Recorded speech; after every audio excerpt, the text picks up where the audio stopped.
He is best known all over the world for his portrayal of Jesus in Mel Gibson's The Passion of the Christ and as Mr. Reese in the global TV hit Person of Interest. He's back on the big screen July 4th in a brand new film called Sound of Freedom.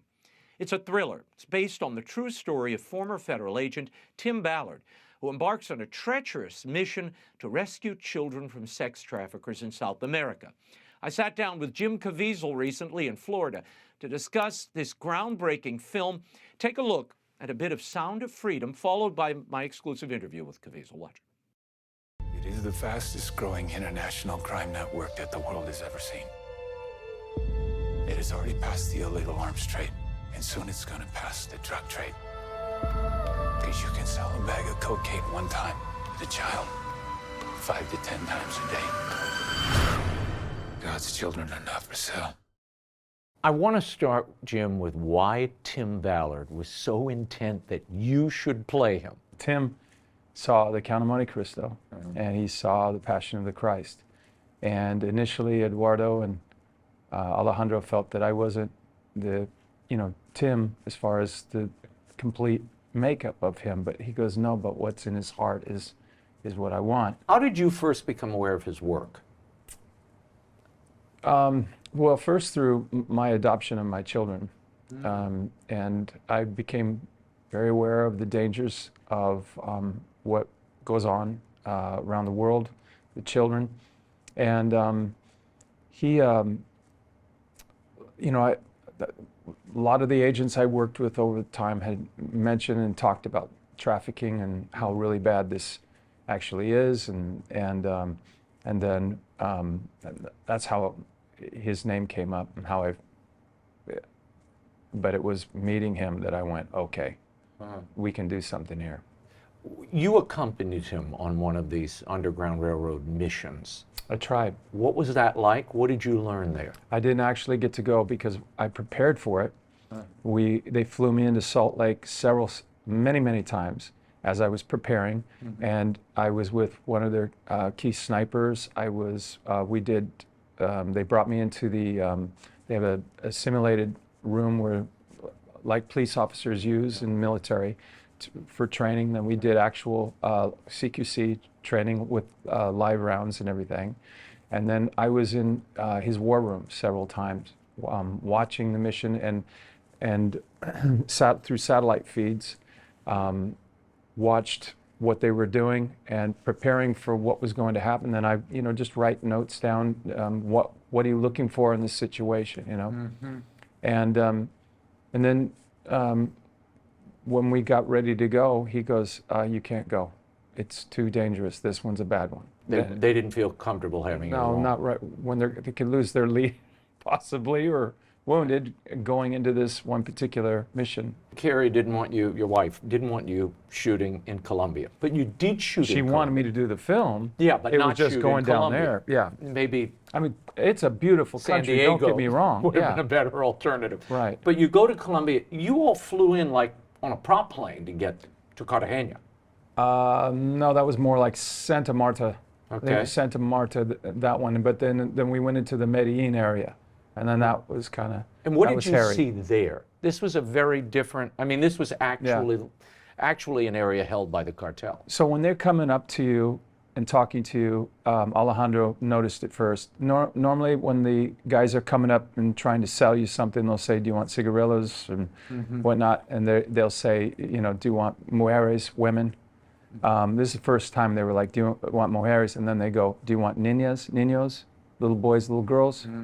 So that's kind of a different world. But we're the biggest consumers of it here in the United States of America. $152 billion a year correct. Industry. To give me an idea how big that is, Raymond, that's every sports team, professional sports team in the United States, still not $152 billion. Then add on World Cup soccer, all the big Real Madrid, still not enough. All of those as well, and then add on every 18-year-old in the United States going to Stanford University for 4 years, every 18-year-old, and that now you're talking $152 billion. I want to backtrack a moment. You talked about Tim Ballard seeing you in Count of Monte Cristo and The Passion of the Christ. Before we get to Sound of Freedom, I want to ask you what you've learned from some of these iconic actors, directors you worked with over your career. Let's start with Richard Harris, who was your co-star in The Count of Monte Cristo. Yeah. I think it was almost his last movie, second to last, if not last, right? Yes. What did you learn from Richard Harris? You know, I've never told anybody this before, but I looked at his script and it had his notes, and he would like write around the subject, circle the subject, and then he would follow it, and then he would underline the verb, and then he would carry it over to the direct object. This is how he connected it. Along the way, I worked with some phenomenal pros, so I started thinking thoughts. And I said, well, I bet you that's what Richard was doing back there. Connecting the ideas and the logic. I underline all of my stuff now. Sly Stallone and Arnold Schwarzenegger, who you worked with in Escape Plan. What did you learn from these two really icons of action and something you've done a bit of? They train extremely hard in their athleticism, as I did when I was coming up. They train even later in their lives continually, and they train as hard, and they put all that hard training into the work that they do. I had a scene with Arnold where they shoved a giant pipe down his throat, and he's that's going further, we have to go further, and the way he would control it, like the governor who would do that scene, and it was very, very, very physical, and no complaints, no complaining, no whining. Stallone, we were down in the brig in a fight scene, and they've got all this steel and stuff, and he's like, boom, boom, and he grabs and he's cut and probably had to get stitches, and he just like, keep going. It was Rocky, you know, and that the toughness is what I loved about both of them. They were very, very tough. Well, and this last person is certainly not tough at all on any level. Mel Gibson, what did you learn from working with Mel? He has all the dimensions, right? He has the ability to lead. He's incredibly athletic. He's a genius actor. I mean, the guy, Shakespeare, you watch Hamlet, that'll tell you everything. If you watch the opening scene of Lethal Weapon, will tell you everything. Mel took it to another level in the opening scene when you see him in the opening scene of Lethal Weapon, he puts that gun to his mouth and you see the tears come out. The level of depth that this guy can go is extraordinary. Plus, he's the greatest director I've ever worked for. He's a filmmaker. I want to get back to Sound of Freedom now, because all of these skills, everything you've just told me from each of these men, you really end up utilizing in this part. When you got the script, what did you think of the role itself, and how did you prepare for that? Well, you have a battled war hero story, you know. You have the innocence of Tim Ballard. He's like a childlike quality that Jesus talks about. I linked into that. I always wanted to do the movie Taken.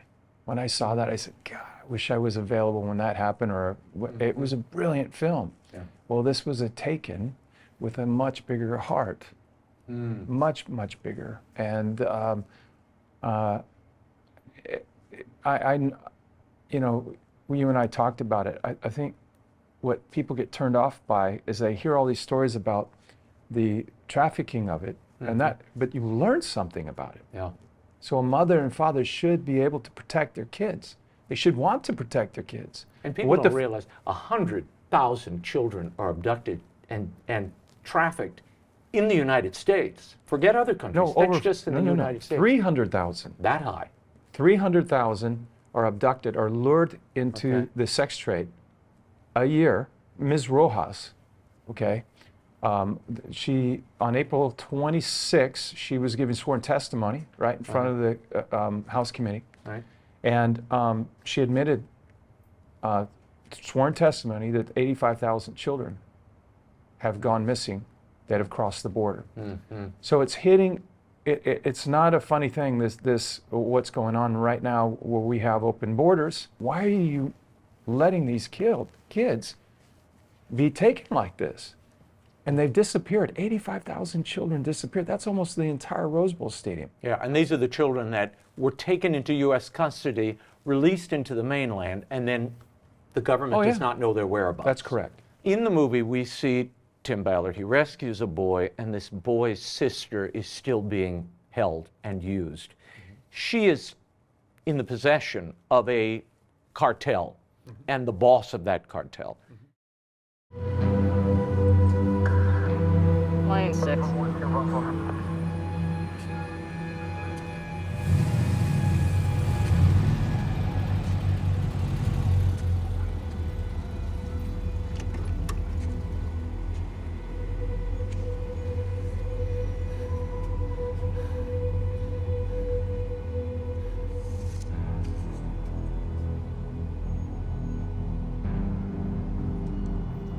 Is there some kind of problem, officer?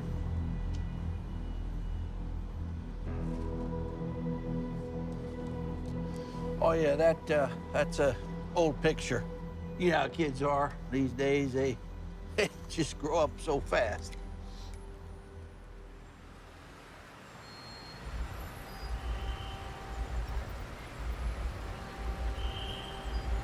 That's him. No, I'm his uncle. Shut it off. Put your hands on the wheel. No, I'm his uncle. You just ask him. Just ask him. I'm his uncle. Is that reality? Is that a true story? Is this based on a true story? It's like the Count of Monte Cristo, where you have 1,200 pages, and I got to eliminate characters. I got to get them all down to 14. So is it page by page? No. I think it would be a big mistake if people went and said, okay, this is not page for page perfect. You're going to see things you don't want to see and understand why we couldn't put them in there. Yeah. It's far worse than you can imagine. Yeah. Let's face it, this can't. is explosive, Can't show it. horrible visuals. And the way that's delicately done, where you can imagine it but you don't see it, is really brilliant and opens it up, I think, to a wider audience than had you gotten very explicit with the material. But my purpose would be for a mother to sit there and say, oh, I just don't want to see that film. Well, you know, if this gets to your backyard, and it is getting to your backyard, and it is in many people's backyards, and if you go to over 300,000 children a year are taken, aren't you responsible at some point to at least learn what to do? Where are they? And you learn that in the film. So it's a brilliant thing, weapon for that parent to go, okay, that guy doesn't belong here. Who is that guy? And what's going on over here? My daughter's not going over there. It's, you know, it'd be like driving it to a gas station. Yeah. If people would just look at the lighting, they would go, oh, you know what? I might want to drive another block or two. This is not a good place. Tim always tells the story of Harriet Beecher Stowe, who wrote about what was happening in slavery and kind of awakened the conscience of the country long before there was a Civil War or Lincoln came around. That's correct. Is that what your intention here is with The Sound of Freedom and Eduardo's and Alejandro's? Is it to sensitize and awaken the conscience of a country and the world? Oh, absolutely. Well, we're going for the whole thing. We're doing this 2 million tickets that we're working with Angel right now. We're going to sell 2 million tickets for 2 million children that are being trafficked right now. To send Washington and all these governments a message that children are no longer for sale. God's children are no longer for sale. Which is a line from the movie. That's correct. I know your wife was worried about your shooting in Colombia. Tim Ballard and his comrades, they're chasing down some of the most evil people on the planet who mean to and traffic in children. This is not, on its face, a happy, sweet subject. No. Was there any hesitation from you as a person, as an actor? No, not. Why not? Because the script was too good. And if you've seen Alejandro Monteverde as a filmmaker, so those two things, and you know, frankly, my world changed after The Passion. So this could end up being one of the biggest films I've done, and they're selling like hotcakes right now. But what I have to tell your viewers is we only have 2,100 screens, where Disney's film has got 4,500 screens. Well, you're up to 3,000 screens today. Oh, wow. So you're up to 3,000 Hey, that's screens big. now. Wow, I'm in a good mood now. But tell people what you want them to do, because this is Angel Studios works differently than other studios. Yes. Well, they have a pay it forward program. They give tickets away for free. You know, they know that people have been down on their luck, are unemployed. What's going on in the United States has affected a lot of people, so they can't afford it. Well, so, you will be in the future, but right now, go to the film, go through the program. It's easy. And what benefit we get? Tell everybody you loved it. That is one of the best, ideas I've ever heard of in film. Studios would never do this. And you've said this is the second most important film of your career. Passion. The Passion being your first. There's no question. Is the resurrection coming? Yes. How soon? So I went up to him and I asked him that. I said, "Are we going to be ready?" Mel. Yes. I said, will we be ready to go by January? And he said, "Yeah, maybe." And I said, "End of the fall?" "Yeah, maybe." And I said, "September?" "Yeah, maybe." And so now you go. So my mind, you'd think I would say, "Okay, it'll be January." I'd asked him the same kind of thing when we did the Passion. It was in August. It was August 15th that he said, "Okay, green means go," on August 15th. That was amazing because all of the Marian feast days, we just kept running into them on that film. I know that she was making that film for her son. What is your prayer for your audience who sees Sound of Freedom? What do you want them to do in the aftermath of seeing this movie? I want you to not just think about trafficking. We have to think about grooming. We have to think about that if you cut an arm off of an octopus, let's say it's trafficking, what happens? It grows right back, doesn't it? So you got to take the head out. We have to come together with all the churches in the world, all Christian churches, and unite and take back our children and our republic. It all goes hand in hand. We've got to come together, save our children, and it'll go hand to hand with our republic.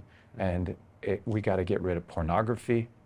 That's one of the big ones. You just drive all over the country. All you're doing is creating more pedophiles. The Passion of the Christ was a film that opened my heart, my eyes, gave everything for it. I gave everything for this one. It took 2 years to sleep decently. I couldn't sleep because of this.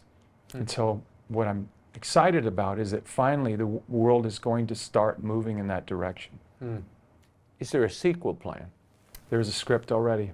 They've already done a budget on it, but obviously it's based on the success of this film. And it's not two, it's just the next chapter. This mission goes from Colombia to Haiti, and this one is even better than the first script. Sound of Freedom 2, we'll be waiting. Yeah. Thank you, my friend. Great to Thank see you. Sound of Freedom, starring Jim Caviezel, hits theaters Tuesday, July 4th. For information on theaters and show times, how to get advance tickets, and how to help Sound of Freedom reach that 2 million for 2 million goal, that's 2 million tickets for the 2 million trafficked children, visit angelstudios.com/freedom. All the information is there.